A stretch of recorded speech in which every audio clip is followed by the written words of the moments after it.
अभी सोचा है वो कौन सा पल होता है जब हम सवाल पूछना शुरू करते हैं? जैसे एक छोटी लड़की है, खिड़की से बाहर देख रहे हैं, बिल्कुल खोई हुई सी। फिर अचानक माँ से पूछती है, माँ ये दुनिया बनी कैसे? बस उसी एक सवाल से वो अनजाने में ही फिलॉसफी यानी दर्शन के दरवाजे पर आ जाती है। हम में से ज्यादातर लोग तो दुनिया को बस मानकर चलते रहते हैं ना। हाँ बिल्कुल, जैसा है वैसा स्वीकार कर लेते हैं। पर कुछ होते हैं बच्चे भी और कुछ बड़े भी जो रुक कर सोचते हैं, अरे यार ये सब है क्या, कैसे बना, किस लिए है। और यही रुकना, यही सोचना, यही जिज्ञासा असल में फिलॉसफी की एकदम बुनियाद है। ये कोई बहुत भारी भरकम चीज नहीं है शुरुआत में। ये हमारे अंदर की वो एक स्वाभाविक सी उत्सुकता है, चीजों को बस यूं ही मान लेने से इनकार करना। जानने की इच्छा कि पर्दे के पीछे क्या चल रहा है। हाँ बिल्कुल। तो आज हम इसी पर्दे के पीछे झांकने की एक कोशिश करने वाले हैं। हमारे पास doctor George Thomas White Patrick की किताब है इंट्रोडक्शन टू फिलॉसफी। उसके कुछ हिस्से हैं और हम मिलकर देखेंगे कि ये फिलॉसफी की दुनिया आखिर है क्या भला, और आज की इस भागदौड़ वाली थोड़ी थोड़ी उलझी हुई जिंदगी में इसके क्या मायने हैं। हमारा मकसद है इस पुराने लेकिन हमेशा जरूरी लगने वाले विषय से कुछ जरूरी बातें निकालना। हाँ, और ये स्रोत परिचयात्मक है, मतलब बेसिक्स बताते हैं। हाँ लेकिन कई बार ना बुनियादी चीजों में ही सबसे गहरे राज छुपे होते हैं। बिल्कुल। मुझे प्लेटो की बात याद आती है। उन्होंने कहा था फिलॉसफी शुरू होती है हैरत से, वंडर से। जरा सोचिए पुराने यूनानियों के बारे में, दुनिया को कैसी भोली मगर उत्सुक नजरों से देखते होंगे। सही कहा। उनके लिए दुनिया एक रहस्य थी, एक जादू जिस पर उन्हें कोई शक नहीं था। हाँ, बस समझने की गहरी इच्छा थी। और उनका वो आश्चर्य, वो हैरत धीरे धीरे गंभीर सोच में बदल गई। सही है। वो एक अलग ही दौर था। दुनिया एकदम ताजा थी उनके लिए, और उसे समझने की कोशिश में एक मासूमियत सी थी। हाँ। लेकिन आज कहानी थोड़ी अलग है। खासकर पिछली सदी में जो उथल पुथल हुई है, युद्ध, बदलाव, अब फिलॉसफी अक्सर हैरत से नहीं बल्कि शक से शुरू होती है। डाउट से। हाँ, एक गहरी अनिश्चितता से चीजों को लेकर। ये बात तो मुझे बहुत सच्ची लग रही है आज के हिसाब से। स्टैनफोर्ड यूनिवर्सिटी के एक स्पीकर ने कहा भी था कि शायद ही ऐसा कोई दौर आया हो जब इतने सारे लोग इतनी सारी चीजों को लेकर इतने ज्यादा अनिश्चित हों। आज हम पक्के तौर पर क्या जानते हैं? सरकार का सबसे अच्छा रूप, अर्थव्यवस्था कैसे चले, समाज, हाँ, ईश्वर है या नहीं, मरने के बाद क्या, सही गलत क्या है।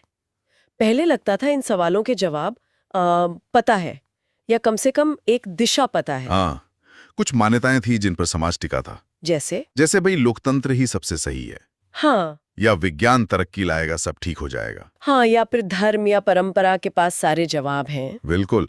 लेकिन अब वो पुरानी चट्टानें जैसे रेत की तरह खिसकती महसूस होती हैं। पुरानी आस्थाओं की नींव हिल गई है। लोग सवाल पूछ रहे हैं और जवाब मिलना मुश्किल हो रहा है।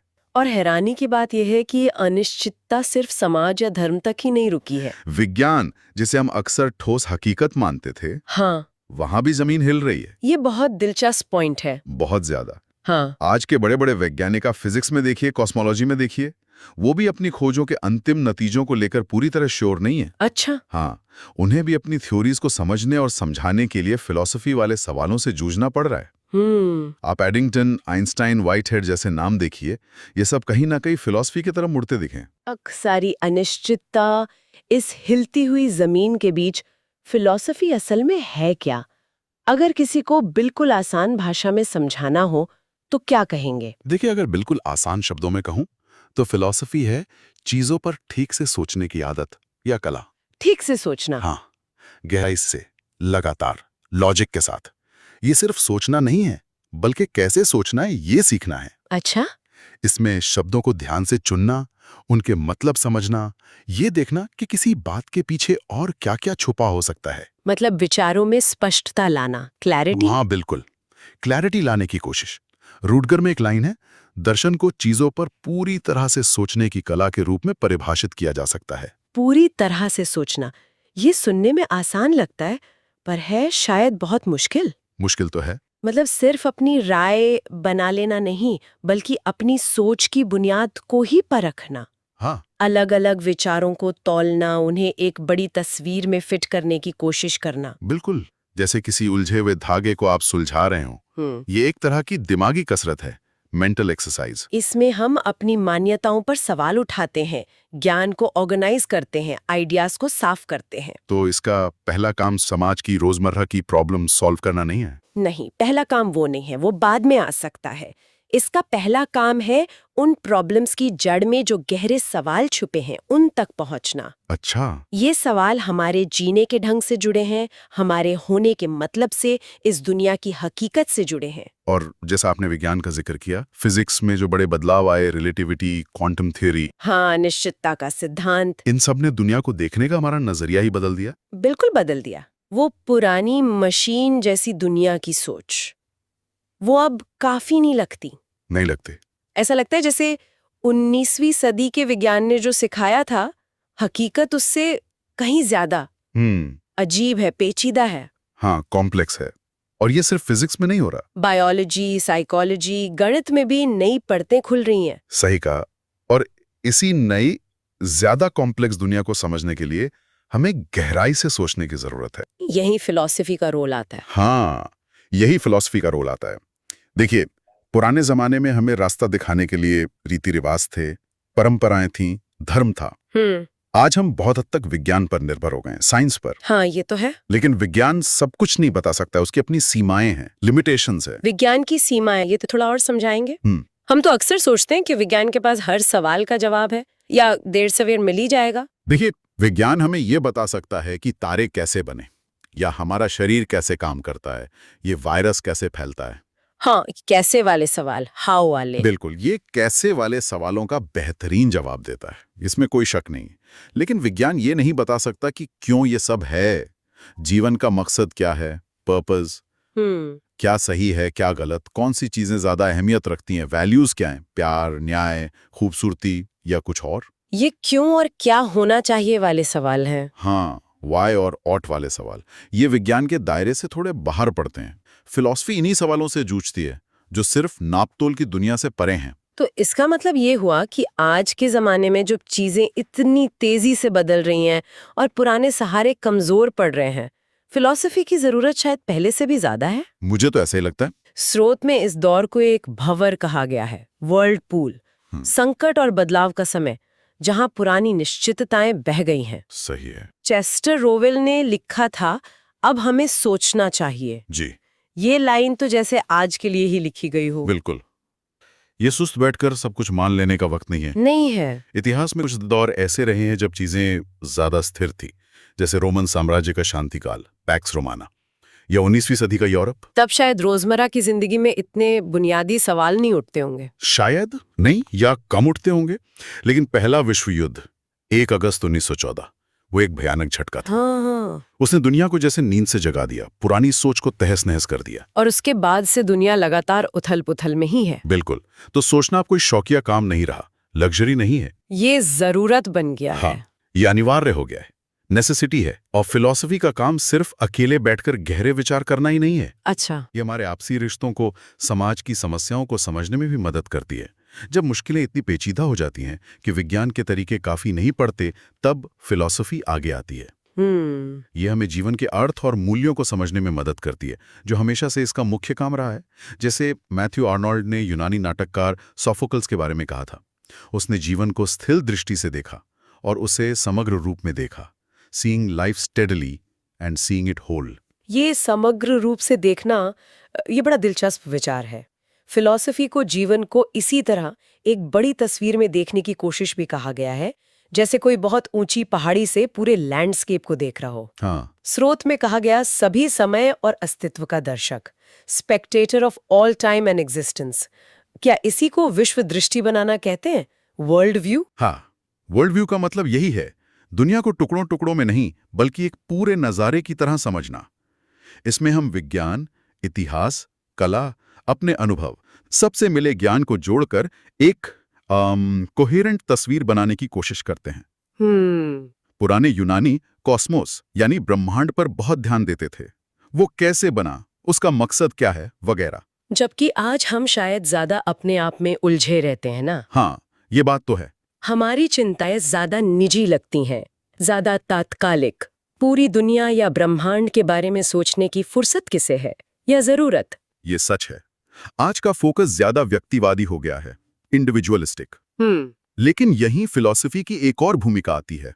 हर्बर्ट स्पेंसर ने कहा था कि फिलॉसफी पूरी तरह से एकीकृत ज्ञान है, कंप्लीटली यूनिफाइड नॉलेज। हाँ, ये जरूरी है, लेकिन शायद ये पूरी बात नहीं है।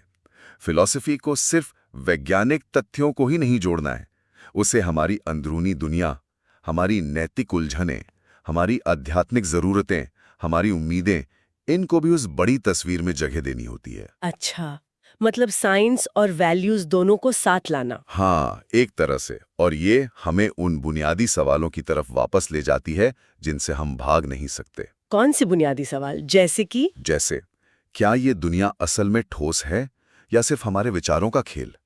क्या इसका कोई बनाने वाला है, कोई मकसद है? ईश्वर? हाँ, ईश्वर का क्या स्वरूप है, या वो है भी या नहीं? हम जिसे मैं कहते हैं वो क्या है? आत्मा? मरने के बाद कुछ बचता है? सही और गलत का फैसला कैसे करें? सबसे कीमती चीज क्या है जिंदगी में? ज्ञान, सुकून, प्यार, कामयाबी? हम कितना जान सकते हैं? हमारी जानकारी की हदें क्या हैं? खूबसूरती किसे कहते हैं? ये सब सवाल दार्शनिक सवाल हैं। सदियों से इंसान इनसे जूझता आया है। और फिलॉसफी का एक मतलब बुद्धि से प्रेम भी तो है। हाँ, बिल्कुल। ग्रीक में फिलोसोफिया, फिलेन मतलब प्यार करना, सोफिया मतलब बुद्धि, विजडम। सुकरात का वो मशहूर कहना कि मैं ये तो नहीं जानता कि बुद्धि क्या है, पर मैं उससे प्रेम जरूर करता हूँ। हाँ। तो क्या फिलॉसफी सिर्फ ज्ञान इकट्ठा करना नहीं, बल्कि एक तरह की समझदारी विकसित करना है? चीजों को सही नजरिए से देखना, मूल्यों की सही परख। हाँ, ये पहलू बहुत महत्वपूर्ण है। फिलॉसफी सिर्फ ज्ञानी कसरत नहीं है, ये जीने का एक तरीका भी बन सकती है। ये हमें सिखाती है कि क्या चीज सच में मायने रखती है। वैल्यूज की एप्रिसिएशन।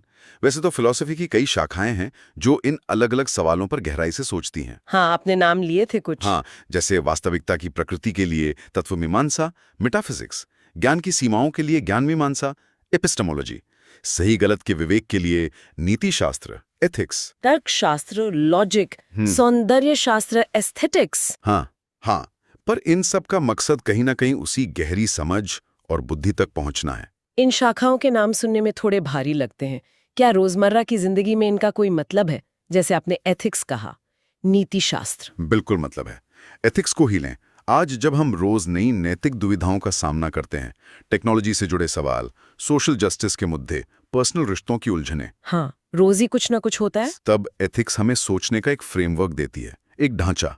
यह हमें सिखाती है कि हम अपने फैसलों के पीछे के कारणों को कैसे समझें, अलग अलग नजरियों को कैसे तौलें और ज्यादा जिम्मेदारी से कैसे जिएं। ये सिर्फ किताबों की बात नहीं है, हमारे रोज के चुनावों की बात है, डेली चॉइसेस। अच्छा, स्रोत में कवियों का भी जिक्र था, दार्शनिक कवि और वो कवि जो दार्शनिक नहीं है। ये क्या फर्क है? क्या कविता में भी फिलॉसफी होती है? हाँ, जरूर होती है। पेरी का कहना है कि कुछ कवि होते हैं जैसे लुक्रेशियस, दांते, गेटे, उमर खयाम की रुबाइयां भी। हाँ बिल्कुल, वो अपनी रचनाओं में जिंदगी और दुनिया के बारे में एक मुकम्मल नजरिया, एक पूरी सोच पेश करते हैं। उनकी कविता सिर्फ भावनाओं का इजहार नहीं है, बल्कि गहरे दार्शनिक विचारों का प्रतिबिंब होती है। जैसे दांते की डिवाइन कॉमेडी, वो सिर्फ एक कहानी नहीं, बल्कि मध्ययुगीन ईसाई दर्शन का पूरा नक्शा है एक तरह से। बिल्कुल। दूसरी तरफ शेक्सपियर या सोफोकल्स जैसे महान कवि हैं, वो इंसानी जज्बातों और नैतिक कश्मकश को कमाल की गहराई से दिखाते हैं, लेकिन वो शायद एक पूरी दार्शनिक व्यवस्था या सिस्टम बनाने की कोशिश नहीं करते। अच्छा। पर दोनों ही तरह की रचनाएं हमें सोचने पर मजबूर करती हैं। फिलॉसफी सिर्फ एकेडमिक किताबों में नहीं मिलती, वो कला में, साहित्य में, हाँ, यहाँ तक कि हमारी रोजमर्रा की बातचीत में भी छुपी हो सकती है। तो ये तलाश, चाहे वो दांते की कविता में हो या आज के किसी नाटक में या हमारे अपने सवालों में, ये असल में अर्थ की तलाश है, मीनिंग की। हाँ, अर्थ की तलाश है, एकता की तलाश है, सच की तलाश है। और शायद यही तलाश हमें मुश्किल वक्त में भी एक तरह की अंदरूनी शांति और मजबूती दे सकती है। बिल्कुल दे सकती है। स्टोइक और एपिक्यूरियन दार्शनिकों ने तो फिलॉसफी को जीने की कला ही कहा था, आर्ट ऑफ लिविंग। शांत रहना, मुश्किलों का हिम्मत से सामना करना, अपने मूल्यों पर टिके रहना, ये सब उसी कला का हिस्सा है। बिल्कुल। ये कुछ वैसा ही है जैसा सुकरात एथेंस के बाजार में लोगों से बात करके करते थे। हाँ, लोगों को सोचने पे मजबूर करना। हाँ, उन्हें उनकी मान्यताओं पर सवाल उठाने के लिए उकसाना, उन्हें सोचने पे मजबूर करना कि जिंदगी में सच में क्या जरूरी है। अरस्तु ने भी चाहा था कि हमें सिर्फ इंसानी या नश्वर चीजों के बारे में ही नहीं सोचना चाहिए, बल्कि जहां तक हो सके अमरता को पाने की कोशिश करनी चाहिए। अमरता मतलब ऊंची स्थायी सच्चाइयां और अपनी सबसे अच्छी संभावनाओं के हिसाब से जीना चाहिए। Live up to our best potential. तो आज हमने फिलॉसफी की दुनिया में छोटी सी लेकिन उम्मीद है दिलचस्प यात्रा की। हाँ, एक शुरुआत कह सकते हैं। हमने देखा कि ये कैसे हैरत या शक से शुरू होती है। इसमें गहराई से सोचना, सवाल पूछना शामिल है। ये दुनिया को एक बड़ी तस्वीर में देखने की कोशिश है और एक तरह की समझदारी या बुद्धि की तलाश है। सही। और सबसे बढ़कर आज के इस अनिश्चित तेज रफ्तार दौर में ये शायद पहले से ज्यादा जरूरी हो गई है। ये एक सफर है जो शायद कभी खत्म नहीं होता, लेकिन इसकी हर मंजिल हमें कुछ नया सिखाती है। ये सिर्फ दुनिया को समझने की नहीं, बल्कि खुद को और अपनी जिंदगी को बेहतर बनाने की भी कोशिश है। बिल्कुल। और इसी बात से जुड़ा एक आखिरी सवाल मेरे मन में आ रहा है। पूछिए। हमने चर्चा की कि विज्ञान हमें कैसे बताता है, पर क्यों और क्या चाहिए जैसे सवालों के जवाब फिलॉसफी में खोजने पड़ते हैं। हाँ। स्रोत में वैज्ञानिक तरीकों को मानवीय समस्याओं पर लागू करने की बात भी थी। तो ये सोचते हुए आज के इस उलझी भी दुनिया में जहां पुराने जवाब काफी नहीं है, कोई अपने अंदर वो दार्शनिक नजरिया कैसे पैदा कर सकता है? दार्शनिक नजरिया। हाँ, वो शांत मन से सवाल पूछते रहने की आदत, वो गहराई से सोचने की हिम्मत, इसे अपनी रोजमर्रा की जिंदगी का हिस्सा कैसे बना सकता है? ये बहुत अच्छा सवाल है। शायद इस पूरी चर्चा का सबसे अहम निचोड़ भी यही है, वो शांत दृढ़ता और निरंतर पूछताछ। इसे कैसे जगाएं और जिंदा रखें? हाँ। शायद इसका जवाब हर किसी को अपने अंदर ही खोजना होगा, थोड़ा थोड़ा करके, रोज।